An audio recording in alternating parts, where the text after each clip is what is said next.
Përshëndetje të nderuar shikues, të takom në edicionin informativ të orës 15 dhe nisim këtë edicion me lajmin e fundit.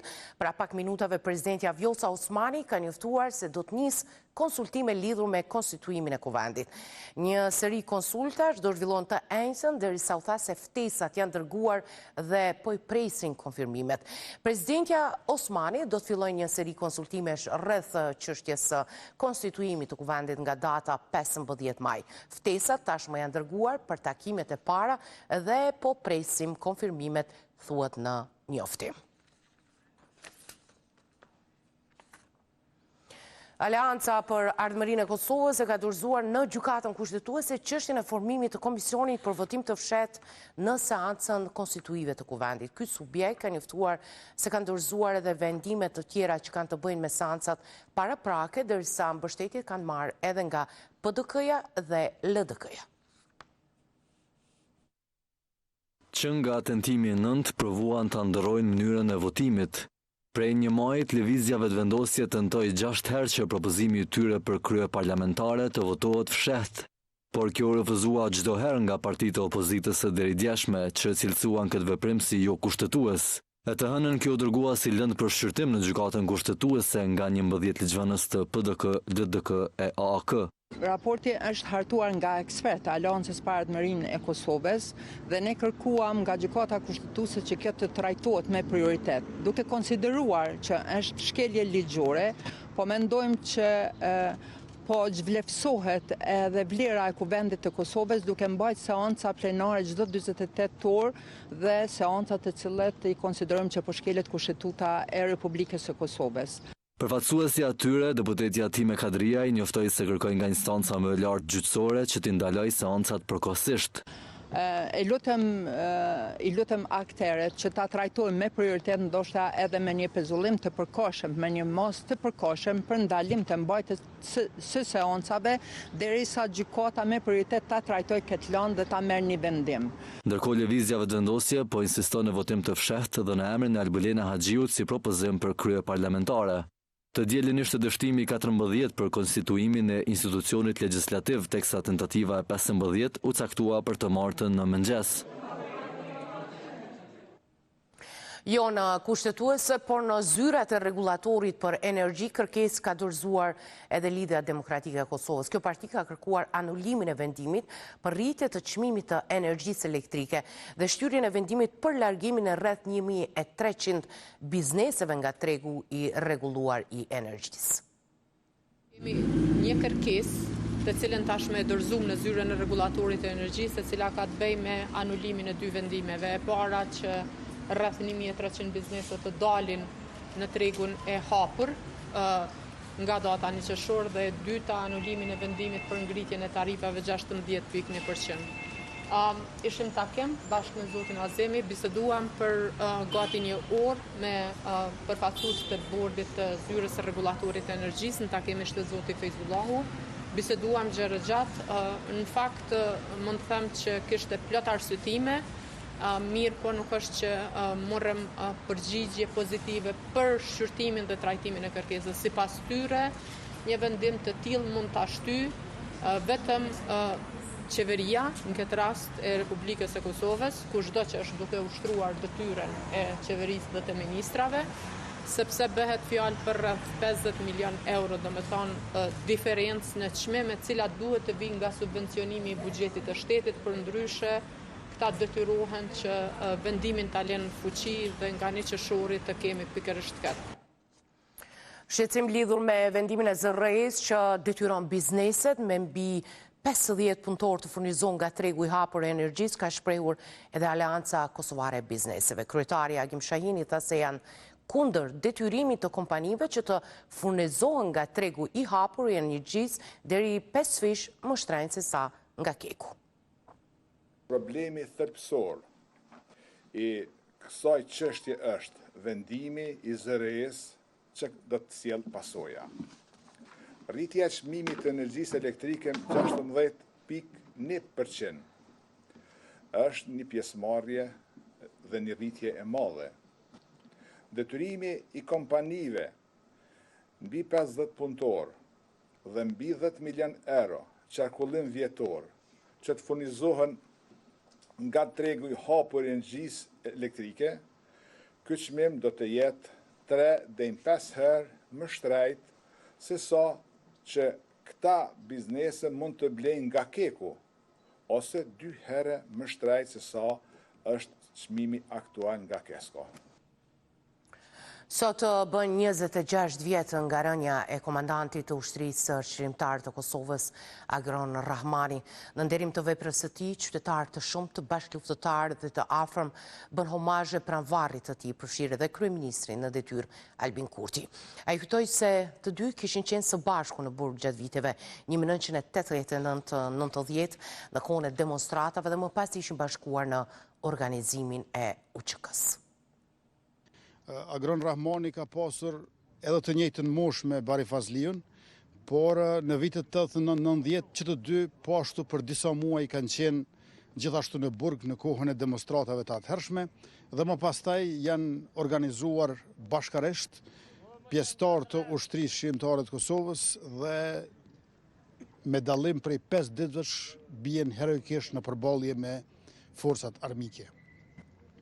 Agron Rahmani, sikurse edhe të gjithë dëshmorët e tjerë të kombit, e përbëjnë historinë tonë, ndërkaq pikërisht kujtimi ynë për ta, besnikëria jonë ndaj tyre na ndriçon rrugën përpara në mënyrë që të ecim edhe me mbrojtje të atdheut, edhe me demokraci në institucione, edhe me progres për shoqërinë, edhe me zhvillim për ekonominë tonë, për këtë brez dhe për brezat që do të vinë.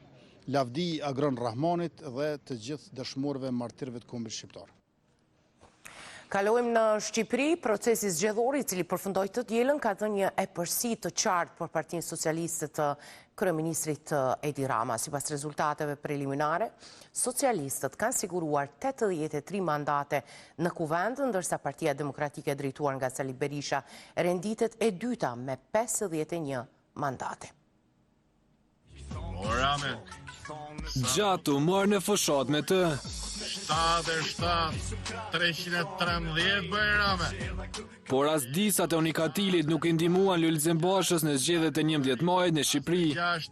As me 60, as me 600 milion Bajrame. Kjo pasi koalicioni që udhëheq deri më tani numëron vetëm 1.14% të votave, duke mos arritur të sigurojë qoftë edhe një mandat. Bajrame, kujto se të udhësh njerëzve. Ka njëri që e beson më ram. E me një mandat nga zgjedhjet parlamentare doli Lëvizja Bashk në krye me Arlen Çorin me rreth 7.000 vota e përkthyer në përqindje 1.28%. Ne nuk do të luftojmë me grushta, po do të luftojmë me ide. Dy fesh të votave me rreth 14.000 sash apo 2.62% të totalit, por megjithatë me vetëm një mandat në Parlamentin Shqiptar e fitoi edhe Agron Sheaj me partinë e tij Mundësia. Ne me votën tonë mund të bëjmë ndryshimin. E nisma Shqipëria bëhet në krye me Adriatik Lapaj arritet të sigurojë po ashtu një mandat duke fituar rreth 18.000 vota apo 3.33%. Ai çojnë fëmijët në të njëjta shkolla dhe au dridhen fëmijët nga mungesa e ngrojes. Surpriza këtyre zgjedhjeve po konsiderohet PSD-ja Tom Dushit, i cili siguroi 3 mandate me mbi 21.000 vota të fituara. Pse hekni njerëz prej punët? Pse i bani presion njerëzve? 51 mandate ishte maksimumi që arritet të sigurojë Sali Berisha që udhëhoqi listën e Partisë Demokratike me Aleancën për Shqipërinë Madhështore. Lideri opozitar fitoi mbi 180.000 vota apo 34.44%. Rreth 100.000 më shumë me numërimet preliminare të votave doli në këto zgjedhje kryeministri aktual i Shqipërisë Edi Rama. Lideri PS-s deri më tani ka siguruar 83 mandate apo 52.45% të votave. Partia Socialiste fitoi brendshëm në Himar me mbi 51% të votave, në Tepelin me 68%, në Dibër me 58%, në Pustec me 67%, Elbasan e Fier mbi 60%, Kosh me 55%, Gjirokastër me 64%, ndërsa PD kryeson në Shkodër me rreth 40%. Sipas Komisionit Qendror të Zgjedhjeve, pjesëmarrja në votim brenda vendit ka qenë rreth 42.17%. Kryetari i Partisë Socialiste në Shqipëri Edi Rama, pak orë pas përfundimit të procesit zgjedhor, ka bërë të ditur se ka pranuar një telefonat nga ish presidenti Hashim Thaçi. Ndonse rezultatet për zgjedhje parlamentare shqiptare nuk dihen ende. Rama në Facebook tha se pranoi një telefonat prekëse nga vëllai Hashim Thaçi. Telefonata e vëllau tim Hashim ishte 8 prekëse dhe komandanti ishte në formën e vetë më të mirë, shkroi Rama.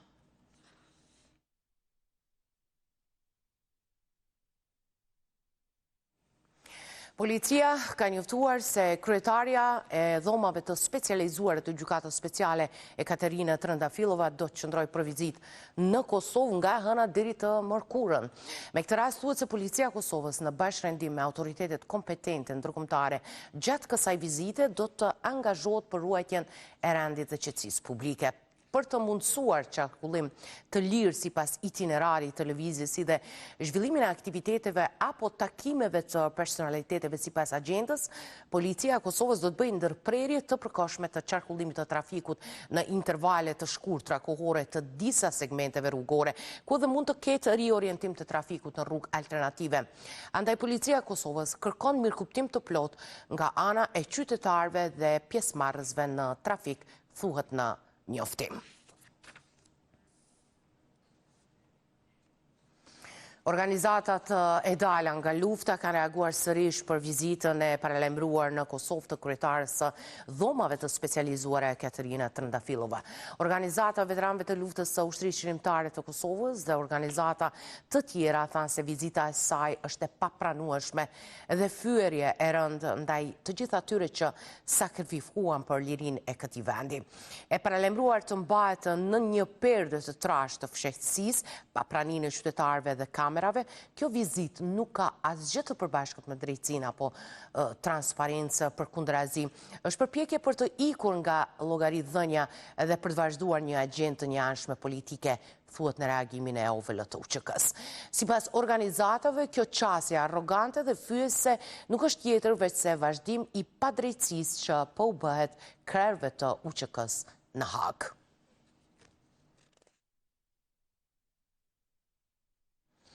Mbi 2 milion euro pasuri janë sekuestruar gjatë hetimeve në rastin Mati në ndyshimet për shpërlarje parash. Kështu ka njoftuar Prokuroria Speciale, e cila ka thënë se kjo pasuri shtesë është identifikuar gjatë hetimeve në bashkëveprim edhe mbikëqyrje të ngushtë me prokurorin e Lëndës.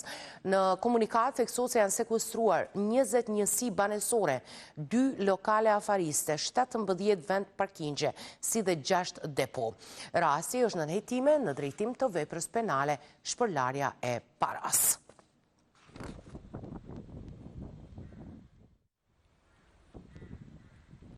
Ndoshër lajmet, mirupafshim në edicionin e radhës.